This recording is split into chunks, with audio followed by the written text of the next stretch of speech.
Hello, welcome back to the channel. Today I would like to share with you my review of the Infinite Dimension Nemesis, which is an absolutely fantastic model kit, but I think has an absolutely unique or maybe even groundbreaking set of accessories to it. The Infinite Dimension comes, as far as I'm aware, from the same group of people that manufacture pretty much the Inera, and the Judge as well is coming from the same line, so the Thunderbolt.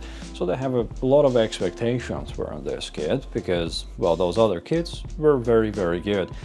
And I believe they're also associated with the Jiao Land that produced Sky Defender. Don't quote me on that, I might be wrong though. In any case, this is a absolutely fantastic model kit.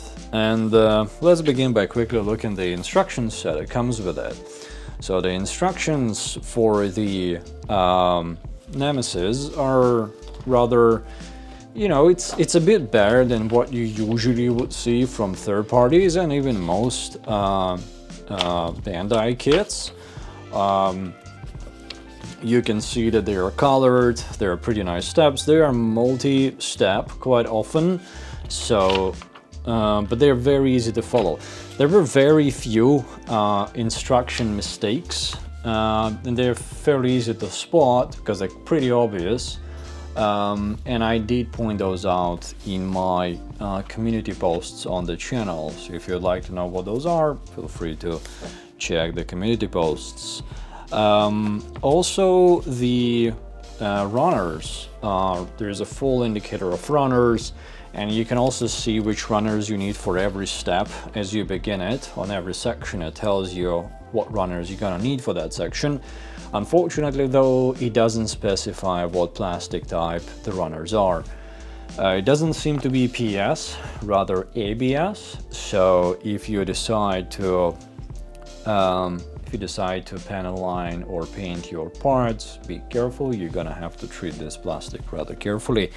I did panel line my kit, non-plated parts that is, and I used, so I snapped off some of the actual parts of the runners that you don't use to build the kit, and I tested my Tamiya enamel panel liners with that, and I didn't observe any damage after leaving the panel liner, like a lot of panel liner on the part for, you know, a day or so.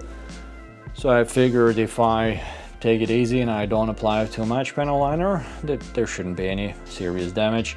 And when I also panel lined, like for example the accessories on the inside here, or even some of the inner frame, I did end up panel lining that. So what I used is Vallejo wash and some DSPIAE panel line applicator, which is just like a fontaine style pen. So pretty easy to use that. Another thing is that this kit comes with a 3D stickers. Give me a second to get those. With a set of 3D stickers, this is what they look like. Which is, you know, they claim it's something they've designed, so it's like a thicker sheet of transparent plastic with a reflective layer underneath it. So, which means it has some depth to it, and it throws a bit more kind of expensive, I guess, reflections. They're not just flat out bright reflections. If you look closely, and when you kind of move your eyes around or you move your kit around, you can see that, you know, there is some depth to the stickers. But when you look at them from the distance, it really is no different, in my opinion, from regular foil shiny stickers. It's good that they have it, but it's not really a deal breaker, to be honest with you, at least in my opinion. But you know, you can see, like for example on the chest part here, when you have a proper underline reflective part of plastic and the shiny part on top of it, you know, that's some real depth to it, and these stickers cannot compete with that, but they do a decent enough job. This kit also comes with a little sheet of metal etched stickers parts, not nearly as many as you would see on Sky Defender, for example, but still quite a few. They are tactically placed. One of them is the nameplate on front of the action base, so very nice touch there by Infinite Dimension.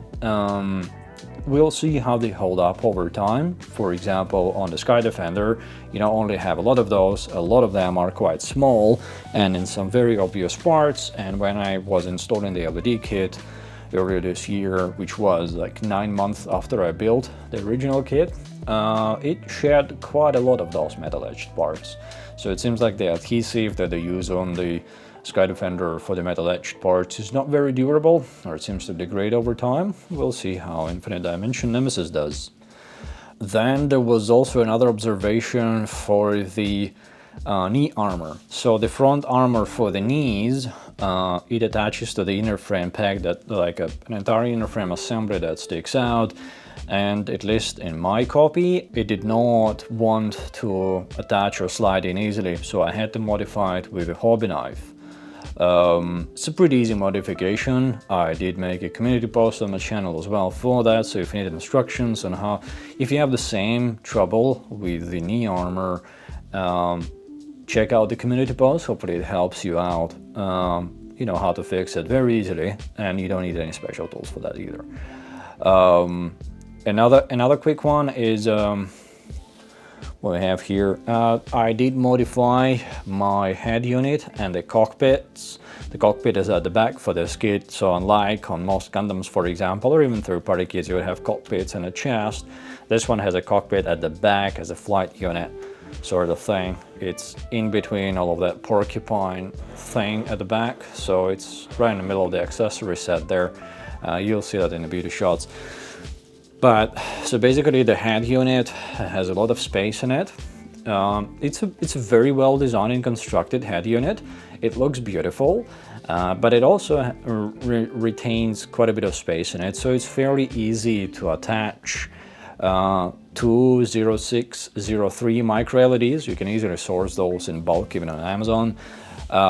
And for the cockpit, you can route an LED from under it, and you can then fix it in place in between the legs of the pilot as it is seated in the cockpit. And you can like fix in place the head unit LEDs and the cockpit LEDs using some blue tack, for example. So it's not permanent modification of the kit. You can always remove those LEDs, and there will be no signs that there ever were any LEDs. So you don't need to do any extensive kit modification or any modification at all to attach the LEDs. If you go that route, make sure that you wire some resistors on the LED feed if you're using USB-A power, for example, because these micro LEDs, they are supposed to run off of 3 to 3.3 volt DC. So if you attach them directly to a 5 volt USB power, they'll burn out. Yeah, so it's a very easy mod. But it adds very nice shine because the head unit comes with 3 sets of eyes. There are transparent, like this purple/pink looking eyes, like the color on most of the accessories, or on these like gems kind of looking things. It's almost like Psycho inner frame even. You also have non-transparent red, the same as the armor part, and you have gold eyes as well.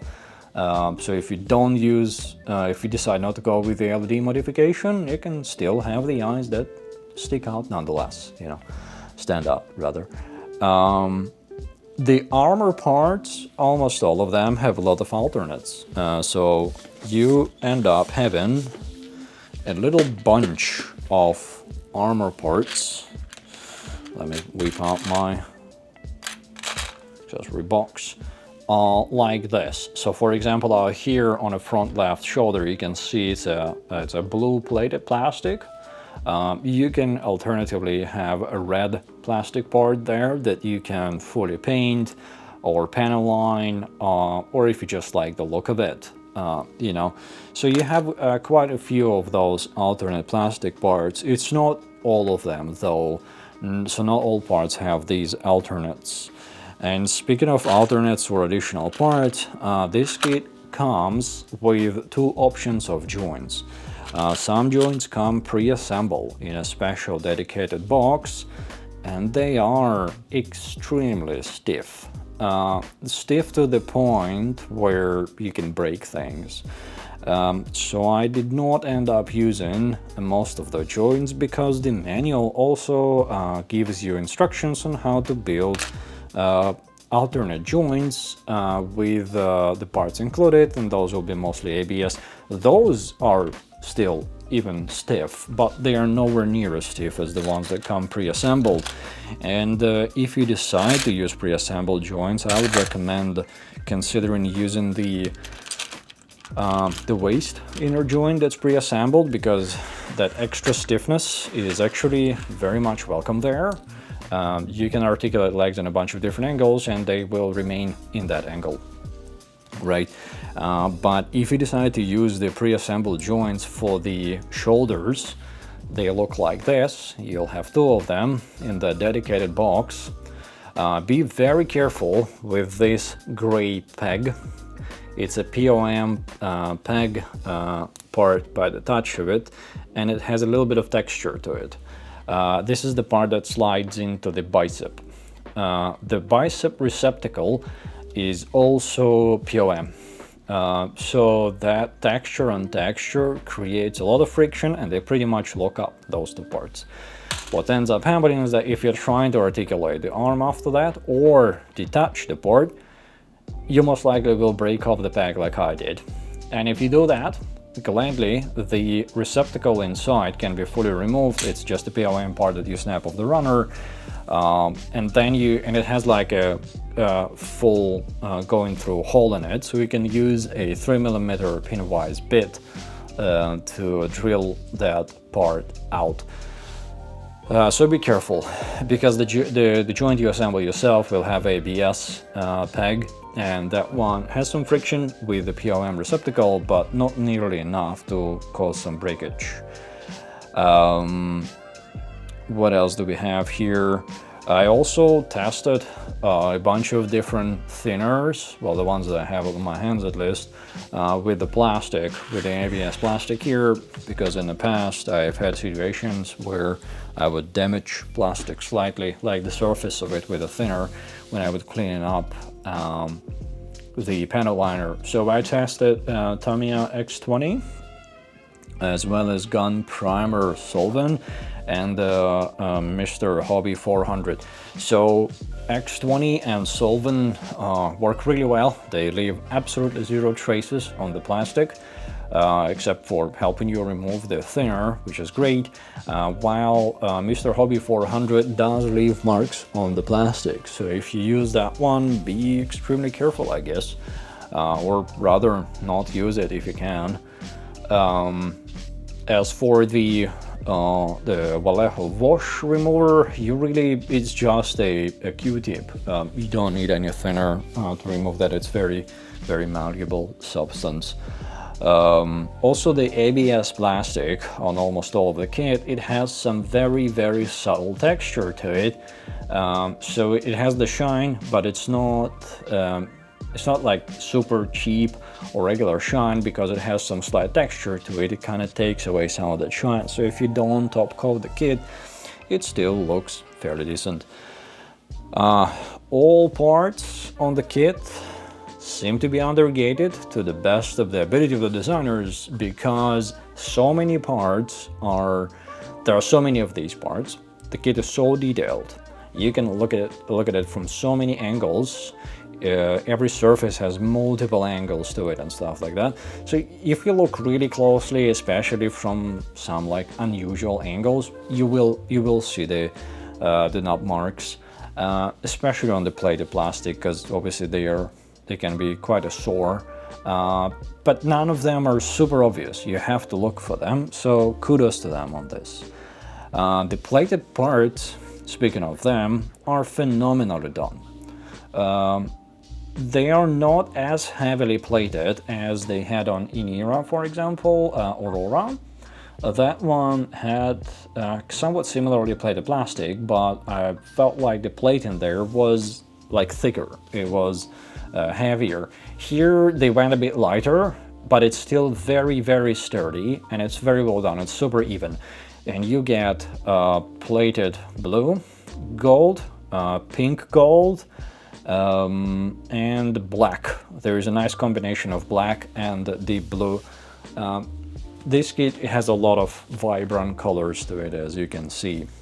The overall construction of the kit is done in steps. I believe there are 4 steps. Let me double check in the manual. Oh yeah, allegedly there are 17 steps, but I think there are like more 4 or 5 stages. So you begin with the mechanical skeleton, then you detail the skeleton, then you add the armor to it, then you do the cockpit, and this is the thing that the most accessories attached to, then you build the accessories themselves, then you do the display base, and then you effectively have a complete kit, right? So it's a lot of plastic to go through, but if you decide to go with a straight build, not using any water decals, you can build it in probably a weekend, if not faster than that. I'm a rather slow builder, so I like taking my time, you know, enjoying the build and being very meticulous with all the cleanups and stuff like that. In terms of water slide decals, you get a number of those. They are very well placed for the most part, and it's a bit time consuming because they have so many accessories to go through that, you know, it ends up taking a fair amount of time. But the decals are very high quality. I noticed that I always use Mr. Mark Setter on all my kits, and I then finish off the decals with Mr. Mark Softer. But they stuck very well, and none of them tore apart, which sometimes happens. Sometimes decals are so flimsy that they just tear apart as you try to slide them off the paper onto the kit. Next, let's cover the articulation, but before we do that, a quick message from the store where I got my kit at a very good price, and I'm able to make these videos partially thanks to their support. I buy almost all of my figures and third-party kits at Gundamit.com. They offer great prices, awesome customer service, and a nice points program. If you decide to shop for your next kit or figure there and would like to support this channel even more, consider using reviewer code SKH. It helps the channel a lot. As always, do your own research and only purchase from stores that you are comfortable with. Now, back to the video. There are a lot of armor gimmicks in this kit, so why don't we work our way up.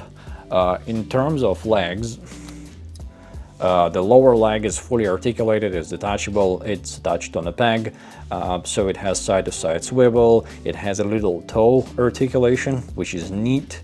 The front part of the foot is fully articulated as well. The heel is nicely done too. The lower leg doesn't have any sliding gimmicks, and it has very subtle what's this, the muscle, the lower leg muscle, I don't remember the name of it. Anyway, and it has opening armor gimmick, so it's not sliding, it's a detachable hatch kind of thing, but there is some to add more to the expression. Then the knee assembly is absolutely amazing. So it is a interconnected part with the front thigh and the knee has like 2 opening gimmicks that open up as you bend the knee, but then the knee assembly itself can further slide on its own, allowing you to fully bend the leg. However, the articulation is a little bit limited because of the side knee armor parts. These are a bit of a hit and miss. Some like them, some don't like them. They definitely do stick out quite a bit. I don't mind them. I think they're fairly well done. They have a little opening gimmick at the top. I'm not entirely sure what they are about. It's like additional thrusters for additional speed, I guess. But I don't mind them. They're done fairly well. It's a bit annoying dealing with them as you try to articulate the kit because they limit the knee articulation, and they sometimes prevent this front hatch, side hatch from opening up that reveals some of the inner frame detailed armor. The front sliding hatch It's pretty standard, but it works really well. The articulation in the legs is very good. They're also pretty sturdy too, even if you don't use the pre-assembled joints, which I don't think you get the pre-assembled joints for the legs. The first one you get is for the waist, I believe, which I am using. And speaking of waist, it's very nicely done as well. So you have the front crotch assembly. It's very reminiscent of the Sky Defender, a bit less obvious than that one has. That one has like a very kind of open always hatch, whatever. This one is more subtle, and it has that little gem thing on top, which looks really cool. The front skirt parts have extension gimmicks, so they can open up and look even cooler than they do when they are not opened up. They are on the double jointed ball joint assembly that is stiff enough to keep them articulated and not wobble around, and they're also quite well attached, because as I was posing the kit for the video shots, but they never fell off. At no point did they fall. Then side waist armors are very hard to see. They're very small, which is, I think, good because of this opening hatch. That if there was anything more substantial on the side, you would have had problem dealing with the side leg. And the articulation kind of allows you to do pretty much a split there. Having very subtle side waist armor allows you to do that without having to deal with a very annoying thing that gets in the way all the time. For example, the rear armor is a bit of a downer, I think, in my opinion. So it's very nicely done. It's multi-layered. It has a bunch of detail to it. It has an opening gimmick as well, like a little armor hatch. But it only articulates front and back and a little bit up and down. It doesn't have any side swivel, which I think would have been a very nice thing to have if it had some side swivel to the rear waist armor. Alas, there isn't one, so you gotta just live with it. Then as you get to the torso is attached to the waist on a single tag, so you can turn around, and do things like that very easily, which is great. That tag is sturdy enough. I didn't have any problems as I was posing the kit. And the torso articulation is phenomenal. So there is several connections on the inside that articulate the torso, and as you slide it front and back, you can see that multiple things slide around. The rear armor is like a spine of plated plastic. I'm not sure I don't hit anything. The rear armor is like a spine of plated plastic, and as you attach it, you can see like the vertebrae sliding around. It looks really, really, really cool. Very well done by Infinite Dimension. And the side parts, they also have like some hoses running through it, like veins. It's a very cool combination of mechanical and biomechanical design. So huge fan of that. Very nicely molded plastic as well. These transparent plastic bits are pretty cool. The opening hatches, so right, left and center are a nice touch. You have some metal etched parts under them to add that extra mechanical detail. And there is a combination of gray, white, plated, black and blue plastic. So the torso is very well done. Very well done. I like it. Then as you go into the shoulders, they obviously are quite a striking design. They're very pointy, very spiky. They also have the devilish kind of curve to them, like a horn. I don't mind them. They're pretty cool. They have phenomenal gimmick. So as you pull out the side red part of the shoulder that sticks out the most, the entire shoulder opens up. So there's like 1, 2, 3, 4 hatches that open up as you pull out the shoulder extension. It looks phenomenal. It's so cool to play with it. And then there is some side thrusters on the shoulders as well. As you move down to the arms, there is even more goodness there. So the bicep it's very hard to see when the shoulders are attached, but as you build it, you get to fully appreciate how well it's molded. So the bicep has that very nice combination of molded plastic, like mechanical molded design, yet it has that more curvy, human-like bicep to it. So it's very, very nice looking thing. The forearms are attached via pack, but it's very cool how the armor at the upper forearm is attached to the kit. Like you have to slide it in place and then attach the forearm so that it locks it in. I never seen that in any of the kits I've built so far, and it's super, super cool. The forearm scarab kind of looking thingy, the armor bit there, it is actually a gimmick, a sliding gimmick, so as you move it around, you can fully articulate it. So you can extend it like this, which affects the wrist, it makes it like a wrist flick. And then you can slide it back, which then places it back in place. The pincers are articulated as well, which is cool. And the elbow has a double extension to it, and you can fully fold the arm as well, which is like just gorgeous. Like the articulation here is only limited by its spikiness. So if you can deal with the spikiness, you can articulate this kit pretty much anyhow you want. This kit comes with a bunch of hands. All of them are pre-articulated, so these are more like grabby, spiky finger hands, the ones that I have attached to it right now. Then you have more open hand gesture, articulated spiky finger hands. You have 2 of those.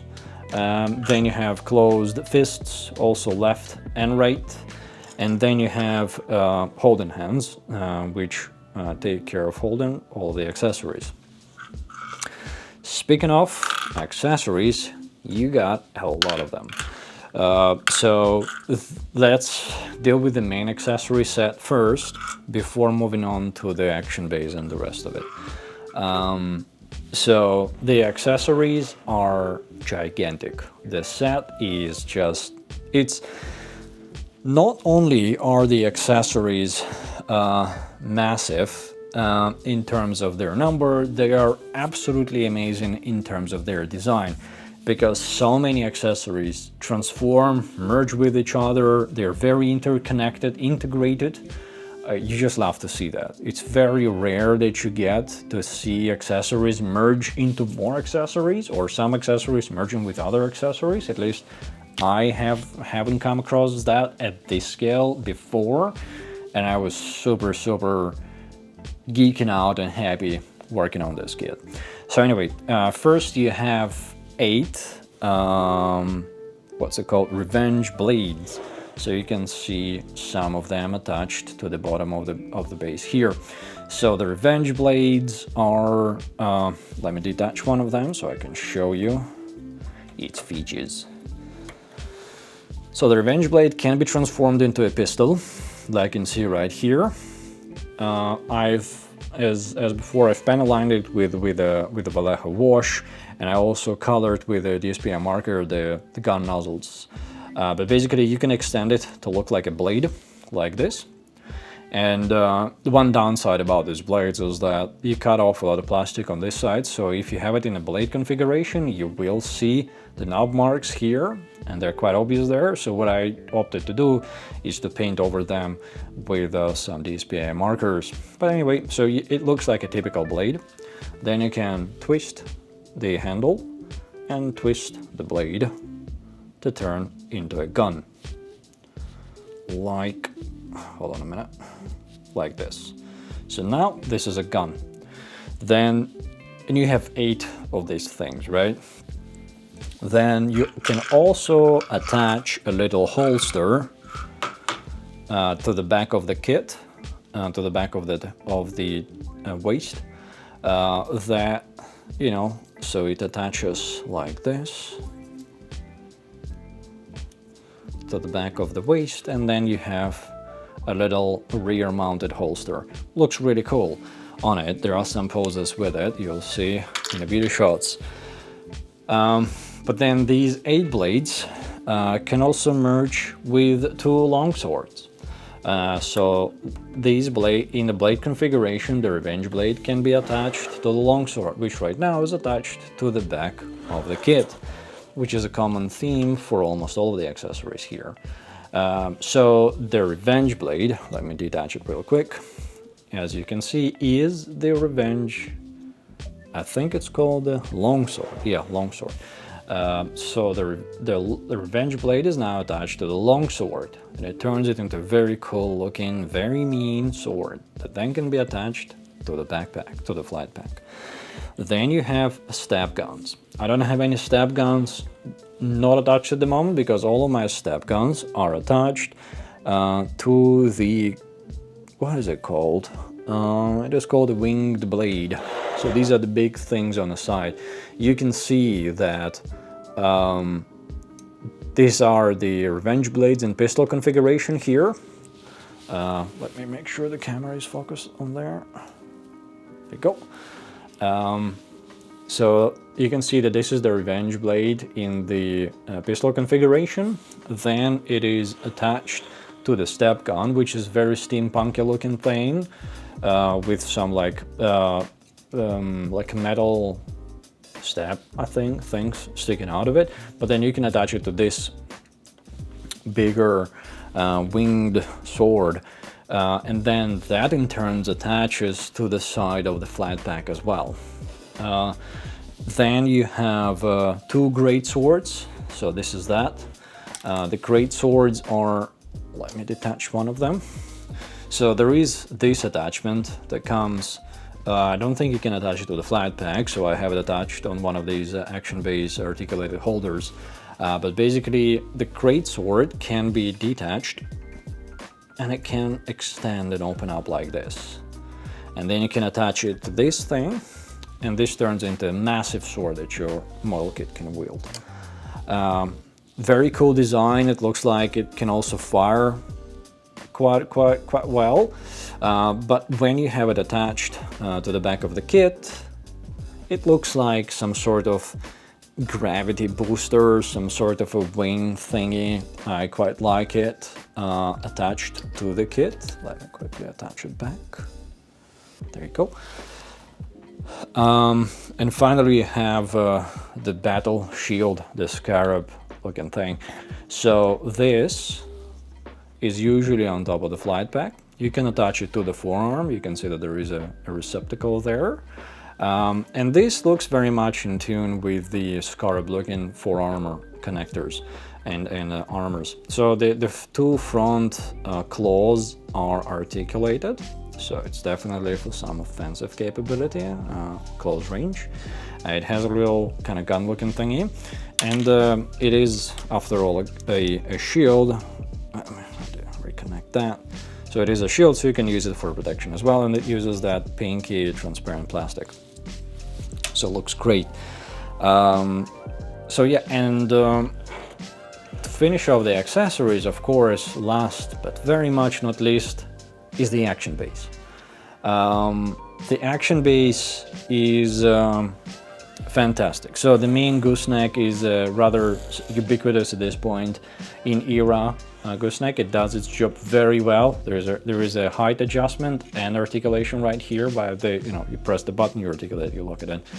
But the base itself, in addition to the usual like kind of graphic that you get to place at the bottom of it, you get the front part, which has a lot of pre-molded detail, and you also add some pre-plated plastic there for extra detail and some 3D stickers.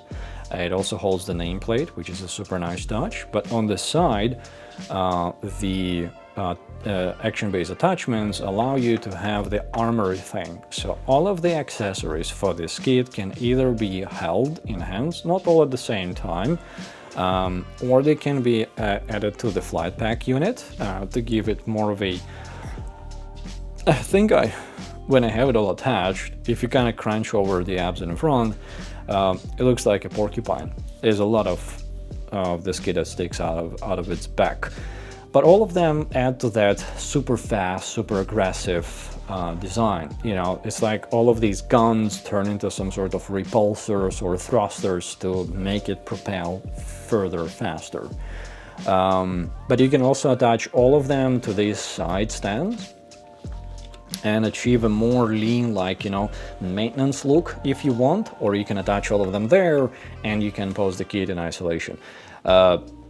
You can even have the entire flight pack attached to the gooseneck separately from the body, because the attachment goes to the backpack, not to the kit, to the main body of the kit.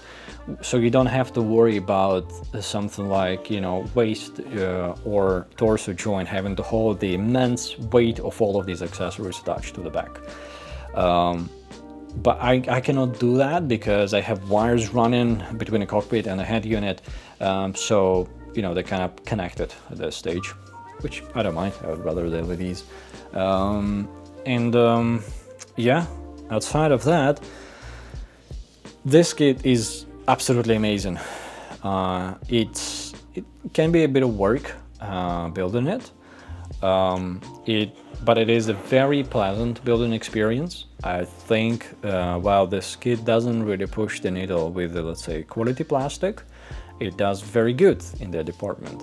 It doesn't push the needle with the instructions, even though the instructions are very well made, very easy to follow. They could be better, and still Sky Defender is the benchmark there with its instructions booklet. What I absolutely love here is the design. It seems to be coherent. You might not like it, you might like it, but at least it is a design set. You know, there is an experience here to be had.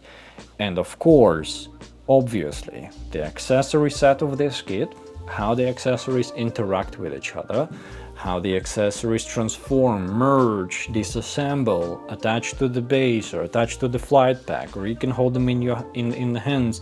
There's so many combinations. I've seen so many already posted on the web, people building these and doing different configurations of accessories. It's fantastic. I was so torn what poses to make for the beauty shots, which ones not to make, so it felt so overwhelming that I just decided to make a few poses that I really liked, and it probably is something, this kit is something I'll keep on coming back to and reposing it every once in a while, because there are so many configurations that I would like to try out. And on that note, I hope you enjoy the beauty shots. I hope you like this review. Many more to come. Leave a comment if you like the build, leave a like, you know, let me know what you would like to see me build next. Yeah, stay tuned. Thank you very much for watching. Enjoy the beauty shots. I'll see you in the next one. Bye-bye.